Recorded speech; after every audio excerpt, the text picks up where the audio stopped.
Men o'zim ham bu diagnoz haqida ozgina xijolat qildim sizlarga to'liq ma'lumot berishga. Bizning mentalitetimizda bu diagnoz haqida gapirishga uyaladi ko'pchilik. Uyatli hisoblanadi. Lekin bu holat sizlarning farzandlaringizda ham bo'layotgan bo'lishi mumkin. Sizlar ahamiyat bermayapsizlar yoki sezgan bo'lsanglar ham qaysi mutaxassisga uchrashishni bilmayapsizlar. Bu detskiy onanizm haqida. Onanizm bu bolalardagi, yosh bolalarda uchraydigan funksional buzilish hisoblanadi. Bola jinsiy a'zosiga haddan ziyod teginish, o'zini o'zi qo'zg'atish hisoblanadi.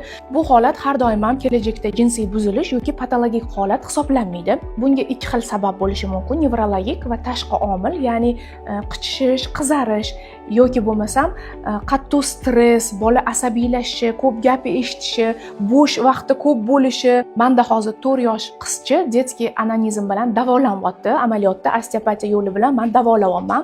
Onani odzivini video oxirida o'zingizlar eshitasizlar. Qizimniki detskiy onanizm bo'yicha kelgandik. Sizda 3 marta oldik. Ikkinchi olganimizdan anaqasini bildimda, foydasini bilib, ancha bosildi qizim.